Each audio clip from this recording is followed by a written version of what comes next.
So Tobias asks me, David, I have no idea why they left me. Why did they leave me? I've been replaying this in my head over and over and over again, and I'm never going to get the answers that I want. So how can I learn from this experience? Hello and welcome to the Self-Belief Chief podcast. You're here with David Holman. If you haven't done so already, make sure to subscribe to the podcast wherever you're listening so you can keep up to date with the latest episodes, latest information, latest research, latest conversations. We are putting out content all of the time. So feel free to subscribe and let's begin. So Tobias is talking about this relationship that's ended and he can't understand why it's ended. Why did it end?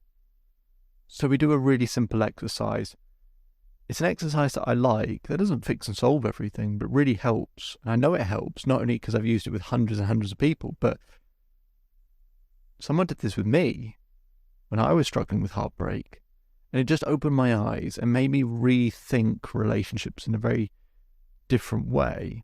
And it's such a trivially simple exercise. And as I said, it's not going to fix and solve and make everyone feel better, but it just allows you to understand what's actually happened and what the patterns have been.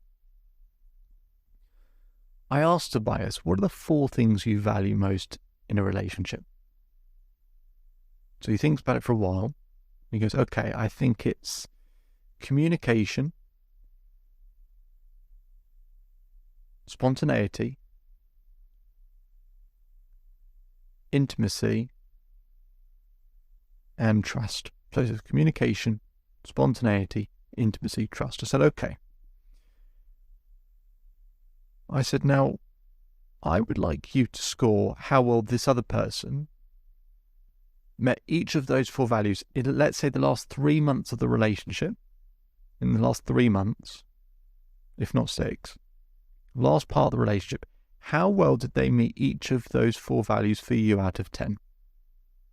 So he thinks about it and he goes, okay, so maybe for the first one, an 8, the second one, a 9, the third one, a 7, and the fourth one, maybe a 4.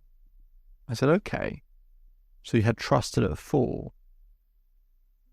He goes, yeah. I said, okay. I said, now I would like to ask you a question.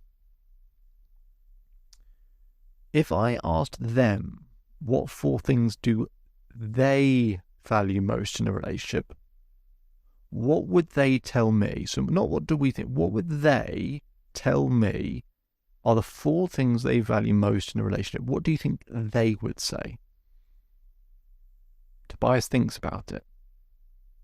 I can see him looking up, so he's trying to visualize what they might be.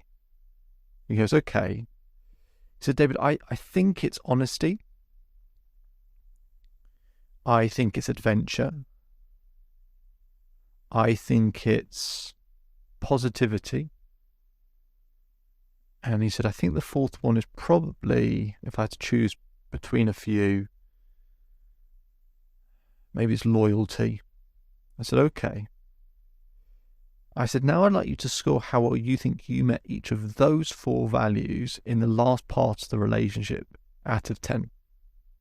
What do you think? Sorry, and let me rephrase the question for you, Tobias. Not what do you think?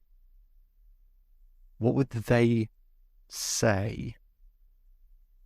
Not what do we think? What would they say? What would they tell me? Wrongly or rightly? And he goes, okay, what they would probably say is maybe a 7. They'd probably say a 3, a 5, and a 6. I said, okay. So can you see that if they're not at 8s, 9s, and 10s, that there's something that could have been done better? He goes, yeah. I said, let's take, for example, one that you said was a 4 for you and the one that you think they would say was a 3. I said, what probably happened was one of you was lacking or wasn't getting that value met at a high level. And once that happens, you've got 3 decisions you can make. You can either pull away, moving closer and become more needy, or you can hold firm and just be still and just try and be consistent and meet their values. And once that happens, and Tobias is looking at me and goes, I think I probably pulled away. I said, okay, so you pulled away, and part of that pulling away is also probably no longer meeting that value that they had. So to simplify even more so, it's you do A, they do B, you do A, they do B, and that's the nice consistent rhythm you had. One day, let's say one of you didn't do A, and the other person goes, they didn't do A. Maybe I'm not going to do B. Maybe I pull B away. And that person goes, oh my God, they've not done B, so I'm going to not do A again, I'm going to do C. And then it starts to change. And you both start pulling away and pulling away and pulling away.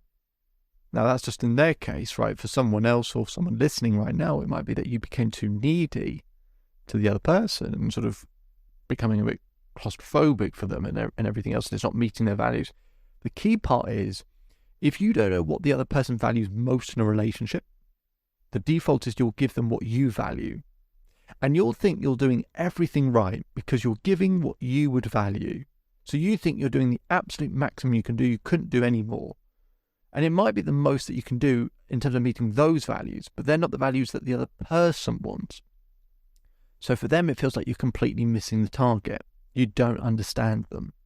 And people don't appreciate what you understand. They appreciate feeling understood.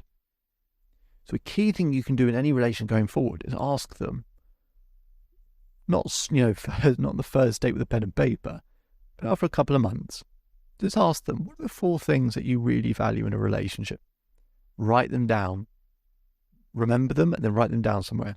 And if you can hit those at 7s, 8s, 9s, 10s consistently, you'll do a much better job at hitting the target. And actually, it might be a hell of a lot less effort for you than doing way too much of what you value.